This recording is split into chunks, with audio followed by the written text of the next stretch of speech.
Here we go. On the road.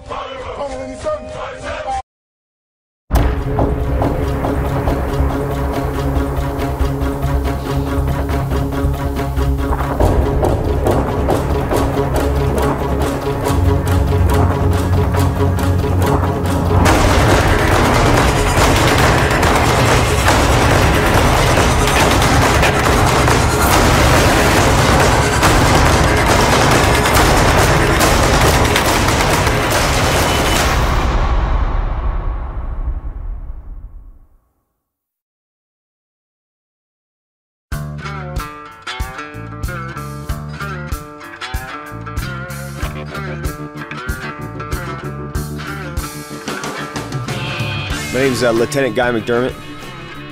I'm a Navy SEAL, been active duty for 24 years. SO1 Victor Chonka. Right now I'm currently a BUDS instructor. The Leadville Trail 100 has, over the years, has become the mecca for endurance mountain biking. Sort of, I would equate it to the Ironman of a triathlon.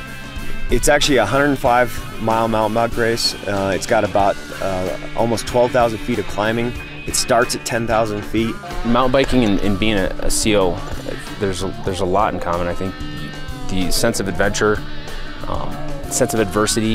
In a SEAL team, you're going to have tons of adversity. Something happens, you overcome it, and you carry on. Mountain biking, flat tires, chains, braking. You fix it and you overcome it and you keep going. There is a lot of parallels when you talk about training for a mission, getting ready to do a long mission. Some of our missions are longer than 3 or 4 days. Having that longevity, part of having the energy to continue to drive on is proper nutrition. What makes someone mentally strong is that something can happen to them during a race or as an operator, and they're not going to let it set them back. If anything, they'll make them go forward.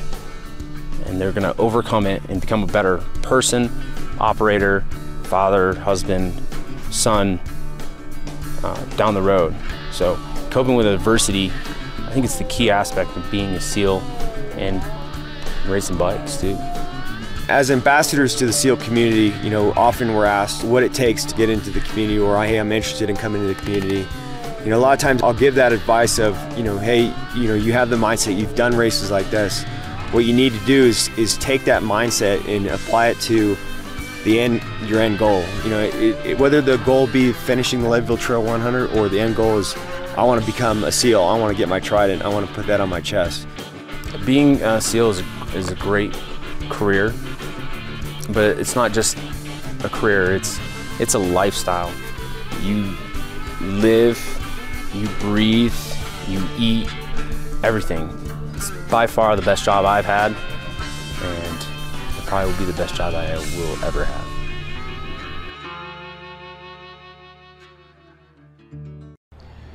Last year, towards the end of the year, we received a notification from the Secretary of Defense issuing an instruction that said that the Navy parachute team, the Blue Angels, the Thunderbirds, and the Golden Knights would continue to be the demonstration face of the military. And he asked us at that time to go to Tampa, Florida to jump into a Monday night football game between Tampa Bucks and the Miami Dolphins. And that was the first time we jumped at the end of the sequestration. Well, the Navy parachute team is made up of mostly parachute riggers. And towards the end of the Vietnam War, the SEALs were coming back from Vietnam and wanting to find more exciting things to do. They decided they would help jump with the Navy parachute team. And in 1974, the SEALs pretty much had taken over the parachute team and called themselves the Leapfrogs. The team is made up of active duty SEALs, so we're very unique in that we only take guys from SEAL teams or NSW units, and then after they do a few years on the team, they'll actually go back to either a SEAL team or a SWCT team. When you jump out of a plane at 12,500 feet, you will free fall for approximately 45 seconds before opening up your parachute to come in and land. We're not going to jump into a YMCA camp full of thousands of kids unless we know exactly what the winds are doing, exactly how our parachutes pack.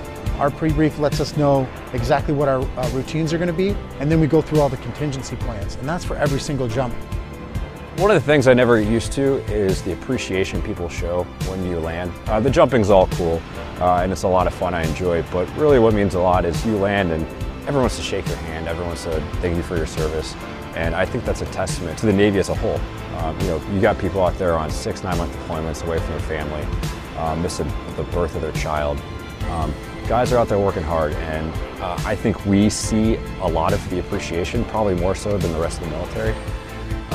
And I think we get a lot of the accolade that really is deserving to those guys, on the ships, overseas, spending those time away with their family. Everybody in the military, during sequestration, you have to wonder just how deep the cuts would be.